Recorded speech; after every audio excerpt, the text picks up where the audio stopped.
L'effondrement de la civilisation occidentale.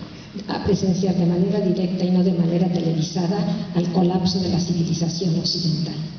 Nous n'avons pas pu assister vraiment à la chute de la civilisation maya.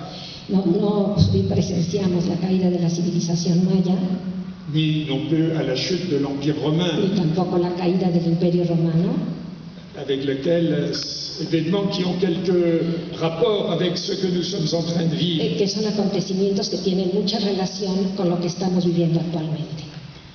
Mais ces diverses expériences de ce qu'un grand savant américain, Jared Diamond, appelait collapse, a une grande différence avec notre histoire. Sin embargo, estos acontecimientos tienen una gran diferencia con nuestra historia, C'est que ça s'est déroulé sur plusieurs siècles, que aquello se desarrolló en varios siglos, tandis que notre société s'éteindra en quelques décennies.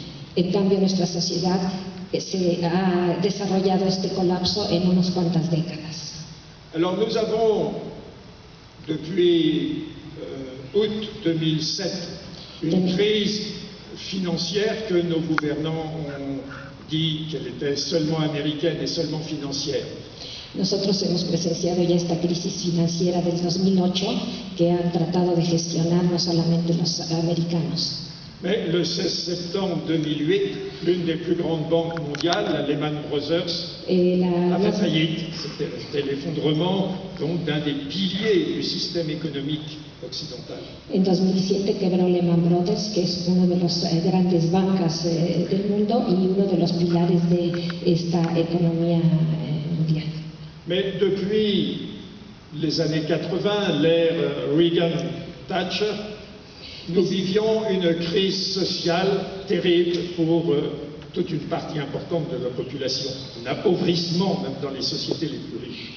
A partir de los años 80 del periodo Reagan-Thatcher estamos viviendo una situación sumamente grave de empobrecimiento de la mayor parte de la población. Depuis 1968, au moins, il y avait une crise qu'on peut appeler une crise culturelle, qui a été en particulier marquée au Mexique par le massacre sur la place des Trois Cultures. Después del año 68 que presenciamos una gran crisis cultural que en México se caracterizó por la masacre de Tlatelolco. Mais surtout, depuis, mettons, 1972, avec la parution du premier rapport au Club de Rome, nous vivions une crise écologique. A partir de 1972, en que sale el reporte del Club de Roma, nos damos cuenta de que estamos viviendo una gran crisis ecológica. Alors aujourd'hui, toutes ces crises se rejoignent, se confondent en une énorme crise qu'on peut appeler crise anthropologique ou crise de civilisation.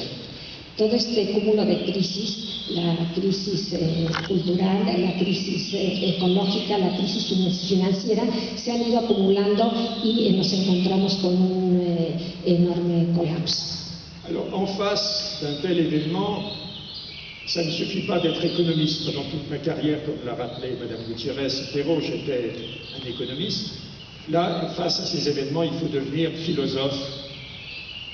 Frente a estos acontecimientos, que son de orden antropológico, sociológico, económico, uno se tiene que convertir un poco en filósofo. Donc je m'appuierai sur la réflexion d'un des plus grands philosophes de notre époque, Woody Allen.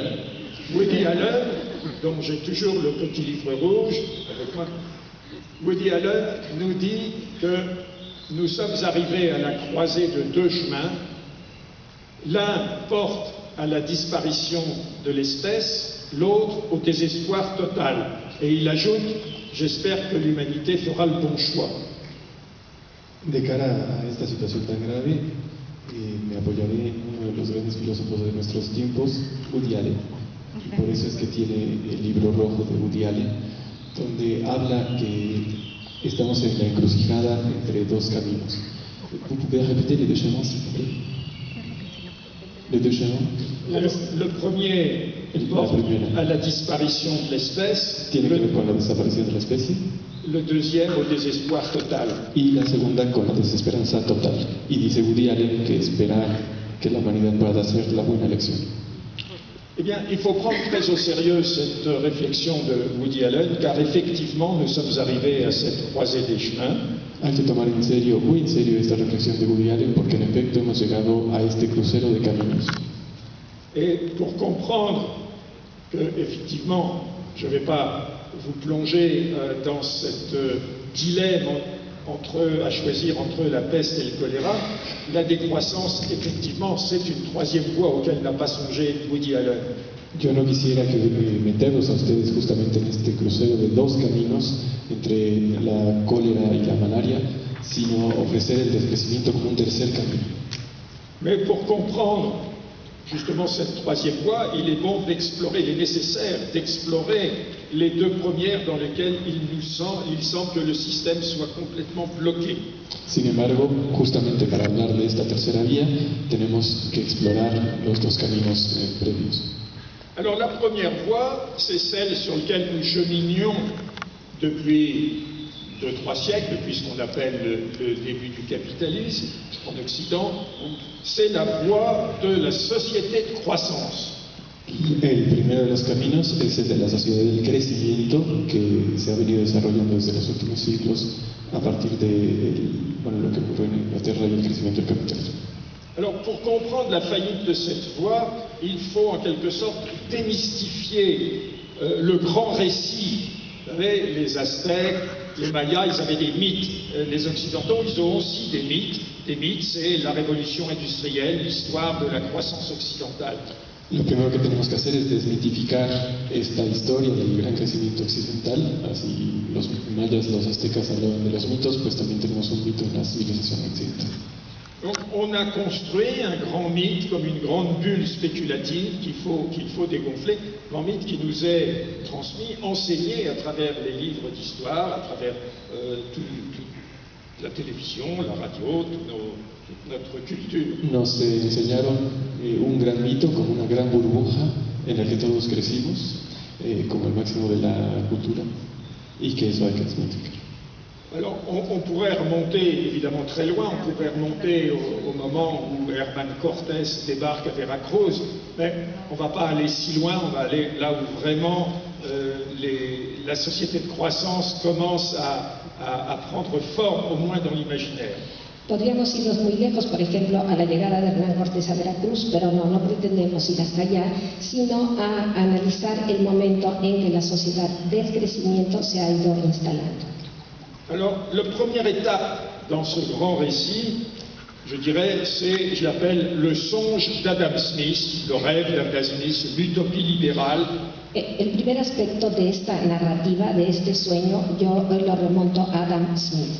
Donc, ça commence, pour prendre un repère, 1776, la parution de l'essai sur la richesse des nations, et ça s'achève à peu près vers 1850. Eso empieza en 1616, cuando aparece La riqueza de las naciones de Adam Smith, y se termina en 1850. Alors, quel est le contenu du songe d'Adam Smith? Eh bien, ¿Cuál es el contenido del sueño de Adam Smith? le songe d'Adam Smith, c'est celui de l'enrichissement pour tous. El sueño de Adam Smith es el del enriquecimiento para todos. Mais l'enrichissement pour tous à travers le déchaînement des passions et l'accumulation marchande, c'est-à-dire la consommation, l'investissement, la production. Enriquecimiento para todos a partir del desencadenamiento de las pasiones y del desarrollo de la economía mercantil y la codicia. C'est évidemment, ça correspond au début de la croissance du capitalisme. Esto corresponde, por supuesto, a esta etapa del crecimiento del capitalismo. Alors, c'est les économistes qui ont par la suite modélisé en quelque sorte le mythe smithien, et ils l'ont modélisé dans la langue sacrée des économistes. Los economistas fueron modelizando este pensamiento en su lengua sagrada, la lengua sagrada de los economistas. Dans une université des jésuites, on sait que la langue sacrée des chrétiens, c'est le latin. Bien, la langue sacrée des économistes, c'est l'anglais. Et donc, la lengua sagrada de los jesuitas, por ejemplo, ha sido el latín, la lengua de la iglesia, y la lengua sagrada de los economistas ha sido el inglés. Et donc ils l'ont appelé en anglais, on a fait des modèles là-dessus, sur le trickle-down effect, effet de diffusion, de percolation. Le han llamado a este modelo el trickle-down economy, o sea, el de la desparramiento, desparrame de la economía, percolación, bueno, no sé si existe en español, la economía que se desparrama desde arriba, trickle-down economy. Et les économistes deviennent très poètes quand ils parlent de ça. Ils utilisent beaucoup de métaphores, en particulier la métaphore de la marée. C'est l'idée que quand la marée monte, eh bien, tous les bateaux montent, les petits, les gros d'abord, et puis, mais aussi les petits. Los economistas les encantan las metáforas. Así ellos dicen, comparan el crecimiento con la subida de una marea. En la medida en que la marea sube, levanta a flote a los barcos grandes y también a los pequeños. C'est-à-dire que les pays